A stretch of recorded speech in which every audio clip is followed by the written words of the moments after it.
Hey, Thriving Launchers, have you experienced exhaustion or being tired and not capable to really maximize your work and your creativity?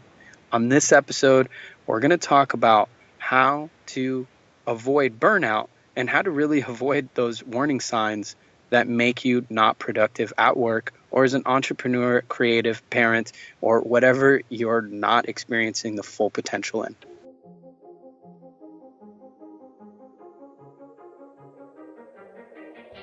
Welcome to Thriving Launch with Luis Congdon and Kamala Chambers, the show for heart-centered entrepreneurs who want it all.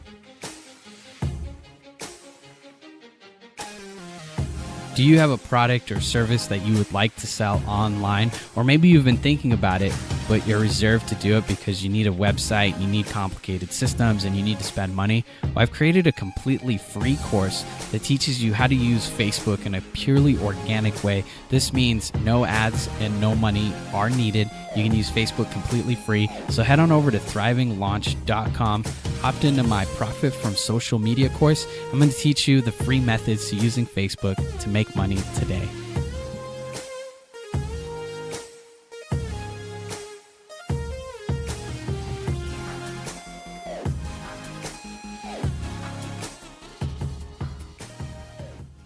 Today we have Danna Korn. She's the co-founder and CEO, aka Chief Energizing Officer of Sonic Boom Wellness. It's a company that's been on the Inc. 500 5 times in a row, something that only around 5% of companies achieve. So it's incredible to have her on the show. She specializes in helping companies create holistic, comprehensive worksite well-being solutions that bring them together in a fun and socially engaging way. So she joins us today to talk about her specialty and how you can ramp up the well-beingness in your work life. All right, Thriving Launchers, let's talk about burnout and managing your energy and your stress, something all of us need, especially if you're running a business, you're running a company, you're in management, or you have kids and you just are employed and you're taxed and maxed out. So without further ado, let's welcome Danna. Are you ready to launch?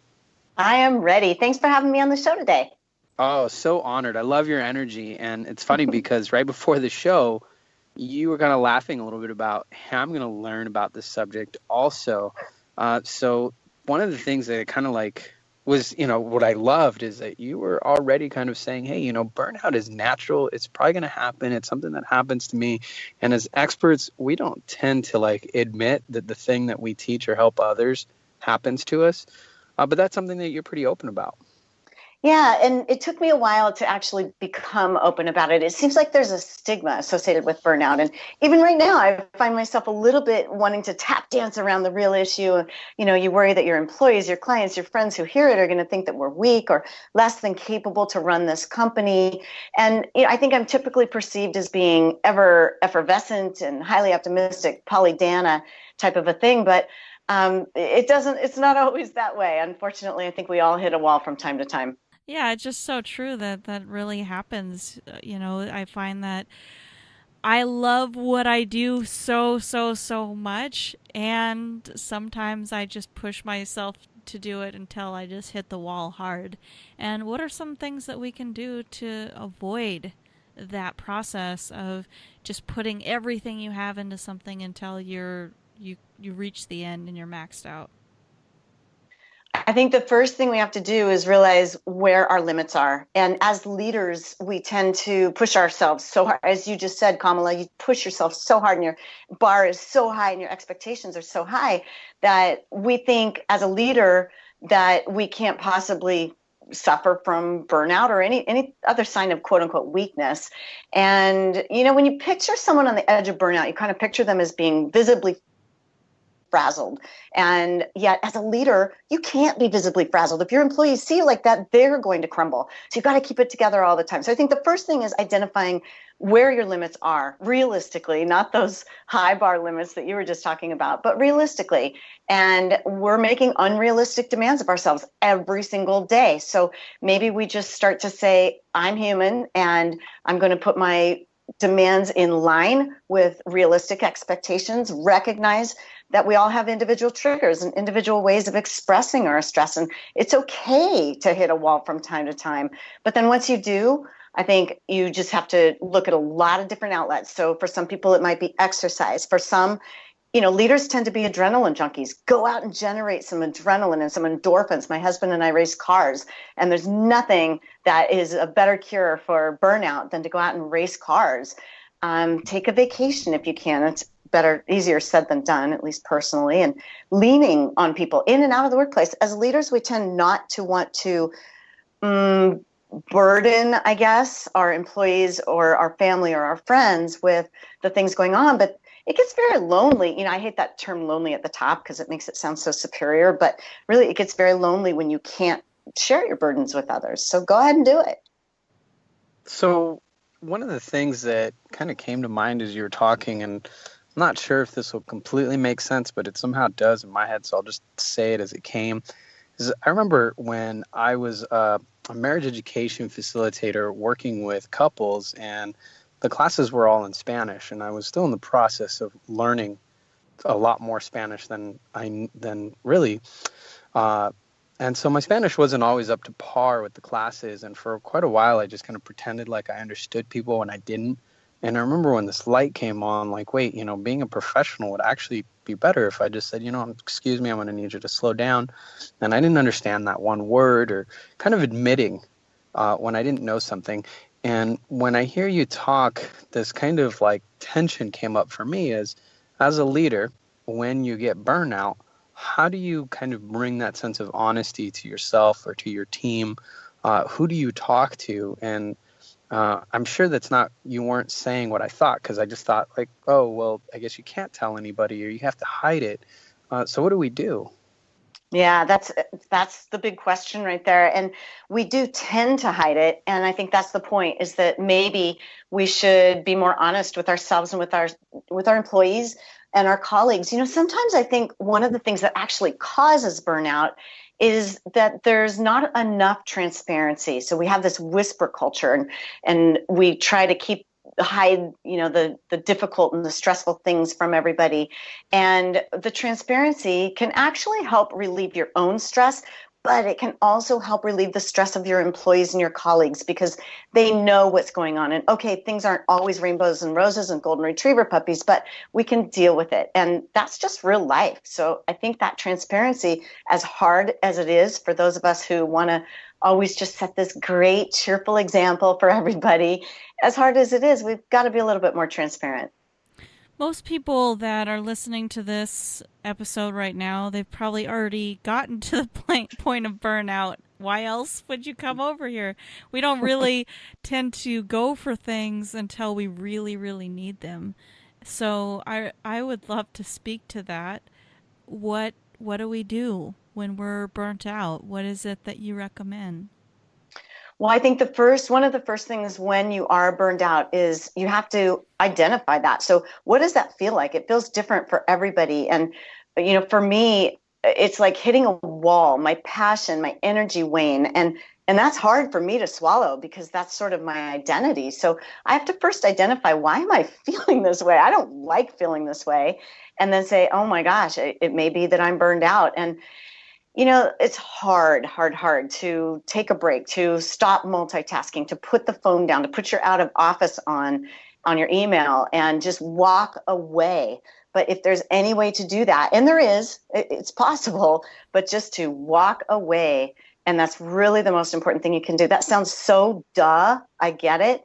But I think the reason we don't walk away early enough is because we're not identifying it. We're just hiding from the truth that I couldn't possibly be burned out. I've got too much to do. I don't have time to be burned out. I think that trying to create more time to relax or to slow down I feel like you're really hitting on something. And I know that me, as I've practiced to create time to work out, create time to take walks every day, to go to the gym almost every single day, those kinds of activities, even though they consume time away from work, they also somehow make me more efficient in the workplace. And that's something that your company kind of specializes in, right? Is like helping people try to focus on wellness more, and that somehow makes you more productive, even though it sounds almost counterintuitive. You're exactly right, Luis. It's so important to take a break. Some people even do power naps. Personally, not a napper, but people do that and they feel great afterwards to get out and take a walk, even if it means a walking meeting. Just that additional, getting your heart rate elevated a little bit is going to help you feel better and be more productive. So you're right. It seems like you're being counterproductive because you're taking away from the workplace and maybe getting out for lunch instead of eating at your desk. But when you come back, you're so much more productive than you were before you left the office. What's the number one thing that you would say that you should go out and apply today to avoid getting burnt out? Be honest with yourself, I think, and realize that you're only human. And that, yes, you're a leader, and yes, you've accomplished lots of things, and people hold you to a very high standard. But we're all prone to burnout, especially when you're a leader. And again, I find myself feeling uncomfortable talking about this because I don't want my employees to ever be concerned that I'm burned out and that I'm not going to be there for them. But the truth is, we're human. We all hit a wall from time to time. When you're going, 100% or more all the time, you just can't do it. So I think the first thing, Kamala, to answer your question is really just to be honest with yourself. When I hear us talking about this topic of burnout, I see us focusing a lot on ourselves and us as the leaders. And then I'm also thinking about like movie scenes where someone else on some team is burned out. I'm actually kind of, for some reason, thinking of like cop shows where the boss is like really mean to the other person, says, "That's it, you're 2 weeks, no pay, you need to take some time off."